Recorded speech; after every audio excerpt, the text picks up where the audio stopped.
Dwi'n mynd fel arfer sy'n mynd yn nervous cyn games, ond erbyn diwedd season dwytha, ni'n nervous wreck i ddweud gwir. Gobeithio efo'r top 6 na fydden ni gael y pwynt da ni angen wan. Y freuddwyd ydy gael clwb fel Caernarfon i Ewrop. O Sion, dyma ni yn Manod. Rwan, ti'n byw yn llythrenol tafliad Carreg o fan hyn yn dwyt, ond dyma lle nes ti hefyd gychwyn allan yn chwarae pêl-droed, ynda? Ia, fama nes i ddechrau allan. Pryd o'n i 16, nes i ddechrau chwarae i blaen na. Dwi'n meddwl yn All Lions 2 ella oedd i adeg yna. So na, gynnau atgofion da chwarae fama. Ac fama dwi wedi tyfu fyny chwarae pryd o'n i'n blentyn bach anyway. Hefyd, fel mae pethau yn y byd pêl-droed, mae'n mynd full circle. Fish, Richard Davies, nath fynd ati o fan hyn wedyn lawr i Benrhyn Deidraeth i chwarae nesaf. O'n i'n chwarae i blaen pryd o'n i'n rhyw 16 a wedyn ar ôl fo perswadio fi fynd. Dwi'n abo Fish ys yna, dwi wedi chwarae iddo fo ers yna tan wan. Bradley! Am gol! Un o goliau gole'r tymor! Hyfryd! Sion Bradley! Dwi'n rili enjoyo pêl-droed fi ar y funud. Enwedig ar ôl blwyddyn dwytha, dwi'n meddwl efo'r ffordd nath y tymor fynd.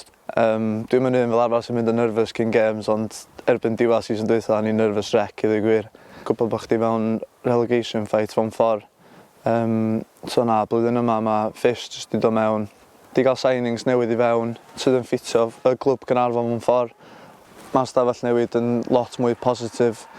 So os ti'n curo ar weekend, mae'n cario ymlaen i training. Mae'r good feel na amdan y peth. So na, mae o'n lot mwy positif blwyddyn yma, ond dwi'n meddwl mae hynna lot hefyd i dod gen Fish. Ond beth am y chwech ucha yna?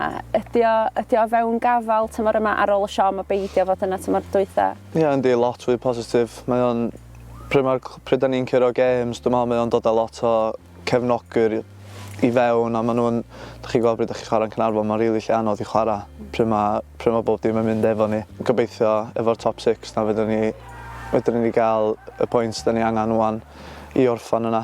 A wedyn y freuddwyd ydy gael clwb fel Caernarfon i Ewrop. Dwi'n meddwl sa fo dda i'r gyngrair hefyd, gweld clwb fel ni yn Ewrop. Dwi'n meddwl sa y Welsh Prem di gweld following fel sa nhw'n gweld os sa Caernarfon yn mynd i Ewrop. Dwi'n siŵr dim just bobl o Caernarfon, ond dwi'n siŵr sa bobl o Blaen yn dod, sa bobl o fan yn dod.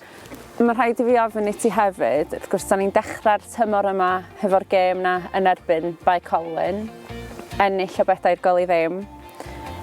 Fydd 2023 yn gorffan wrth croesawu nhw i'r ofal, faint wyt ti'n edrych ymlaen i'r gêm yna? Na, rili edrych ymlaen. So be oedden ni'n deud cyn y gêm, dwi'n meddwl oedd bob dim wedi cael ei setio fyny i Colin Bay gyro ni rili efo'r holl oedd rownd y gêm. A dwi'n meddwl oedd bobl wedi reit o Caernarfon off cyn i'r gêm dechrau. Ond na, oedd hi'n gret o ddwrnod. Ac oedd o rili neis gael dechrau'r season efo 3 pwynt fel o flaen crowd o bod dim. Ond na, gobeithio fydd y canlyniad wbeth tebyg i'r un oedd yn Colin Bay hefyd. Ac yn bersonol, Sion, diwedd y flwyddyn fel hyn ac ar fi'n dechrau blwyddyn newydd, beth ydy dy obeithion di a dy uchelgeision di ar gyfer 2024? Oedden ni'n siarad am Ewrop. Swn i wrth y modd mynd efo clwb Caernarfon i Ewrop. Ond hefyd yn bersonol, swn i hyd i bod mae dad yn siarad, hyd i bod yn trio cyrraedd y double figures, maen nhw'n dweud fel goliau a falle yn y lig a just helpu mor gymaint a dwi'n gallu ar y cae. Wel, mae wedi bod yn lyflu i ddod draw yma heddiw mae i siarad efo chdi. A mae wedi aros yn sych am gyfnod. Mae'r glaw ar y ffordd, ond ie, diolch am y croeso a pob lwc i chdi ar gyfer y flwyddyn newydd. Diolch.